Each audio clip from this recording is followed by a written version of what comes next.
While everyone was talking about Barbie and Oppenheimer, the real show was going on over in the DPRK.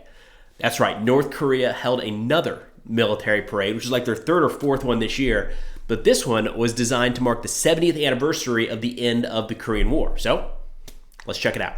God, these parades are always like a sensory overload. There's just so much going on. Of course, starting with tanks, these look like the M2020, which is North Korea's first domestically designed and manufactured main battle tank. But there's really not a lot known about the specifications of the system. So it does kind of look like a mashup of a bunch of modern main battle tanks, but there's a lot of skepticism out there as to whether, the survivability, lethality, maneuverability of this M2020 can match that of other tanks like the Abrams T-90 or the Leopard. Next up, we got the KN-25, which is a large caliber multiple launch rocket system. And by large, I mean 600 millimeters. So for reference, the US HIMARS, my God, look at all those medals. The US HIMARS fires 227 millimeter rockets. So these are roughly 3 times the size. With that comes a range out, north of 300 kilometers, which is pretty substantial. But, this KN-25 is something that North Korea has continually been testing. I mean, as recent as 2020, there were failed launches, observed by the intelligence community, South Korea, Japan, the United States, and others. So, does the 600 millimeter rocket system exist? Yes. Is it operational?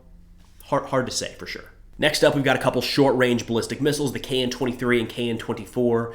And when we say short range, when talking about missiles, that refers to a system that has a max range less than 1,000 kilometers. So for these two, the max range is roughly between 400 and 600 kilometers. Hey, look at that. Nice of Russian Defense Minister Shoigu.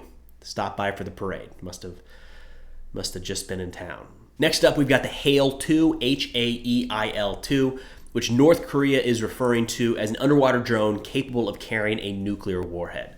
Now, this kind of looks like the Russian Poseidon, but it's quite a bit smaller and quite a bit slower. This, while North Korea says it has a range out to 1,000 kilometers and can dive at a depth of 80 to 100 meters, it only has a speed of around 4.6 knots, which is substantially lower than the 40, even 50 knots you would get from a modern torpedo.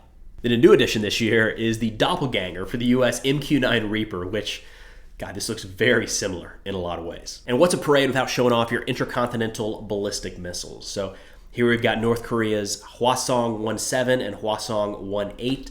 The 17 was first unveiled in 2020. The 18 came about earlier this year in 2023. Both have been successfully test launched a couple times and have an estimated max range of around 15,000 kilometers, which essentially means that it can reach just about anywhere in the world. All right, Kim Jong-un approves with Russia right there by his side. All right, today we've got a couple of videos of new weapons being used in Ukraine. We've got an anti-aircraft platform, laser-guided rockets, and a little miniature mortar. To avoid the threat of surface-to-air missiles, most aircraft in Ukraine are flying right at treetop level. It makes it harder for them to be picked up by radar or locked on by a missile, but imagine you're coming over one of those tree lines, and in the next clearing over, you see this. These are the Czech MR2 Victor anti-aircraft systems, which are twin 14.5 millimeter anti-aircraft cannons with day and night sights mounted in the back of Toyota Land Cruisers. Full-on technicals. Before the war in Ukraine kicked off, I would have said there's not really a place on the modern battlefield for twin 14.5 millimeter anti-aircraft guns, and I don't think I was alone there. Most militaries over the last 20, 30, 40 years have transitioned away from, anti-aircraft cannons, anti-aircraft artillery, and moved more towards anti-aircraft missiles, man-pads, and the like. And it makes sense, right? If they're going to be more effective, aircraft are moving faster, the missiles coming in are moving faster, so you need different systems to try to defend against that. And we are still seeing that in Ukraine, right? You still have some of the newest Russian missiles and the missile technology taking on some of the newest, most advanced NATO air defense systems. That is still happening, but there are significant portions of the battlefield where it makes more sense to use something like an old-fashioned, cheap, all things considered, anti-aircraft cannon or anti-aircraft gun.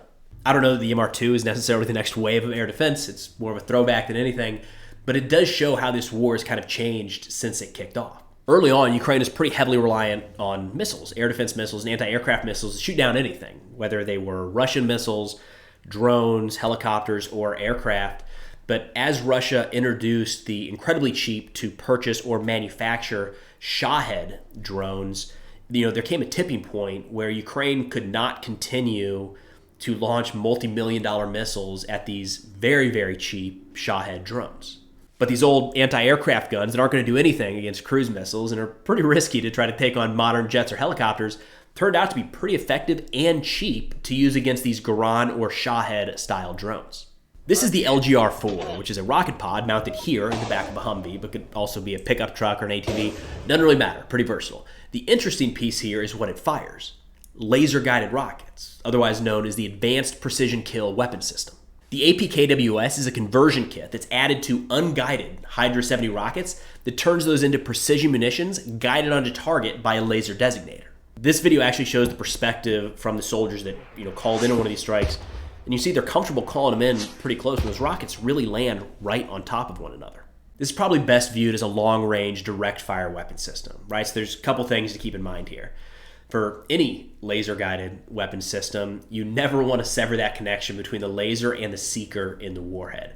So you wouldn't want to fire this over, a tree line or over a building or something where the rocket loses sight with the actual target. It's not that the rocket's going to veer off in 90 degrees one way or the other, but asking any munition to pick up that designation mid-flight and veer back on a target is introducing a lot of variables. You also have to be far enough away for the system to actually work as intended. When you think about laser-guided or GPS-guided munitions, think of minor corrections rather than major adjustments. As an extreme example, if you're trying to use this to fire into a building across the street 50 meters away, that rocket would impact before it had the chance to try to adjust course onto the target.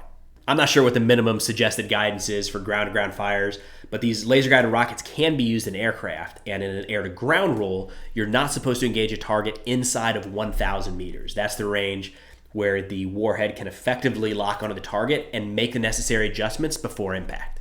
All right, here you've got the KBA-118, which is just a little pocket 60-millimeter mortar. So it's about half the size and half the weight of the traditional 60-millimeter platform, but pretty effective at plinking targets inside of 1,000 meters. You can see why this thing is pretty popular with Ukrainian forces, right? It's more compact and weighs 20 pounds lighter than the traditional 60-millimeter mortar, but at the same time fires the same size rounds. Think about an attacking force using this to assault the Russian trench line. For starters, you can essentially fire this thing lying down, which is a bit of an improvement over standard mortar systems. And anytime you don't have to stand up on the battlefield in the middle of a firefight, it's usually a good thing. And of course, it gives you more range than a hand grenade with more boom than a 40 mic might. So what's not to love? Pocket mortars for everyone. But that's all I got for now. Be sure to check out the national security sit reps I put out on Substack. If interested, the link is in the description below. But thanks for watching. I'll see y'all next time.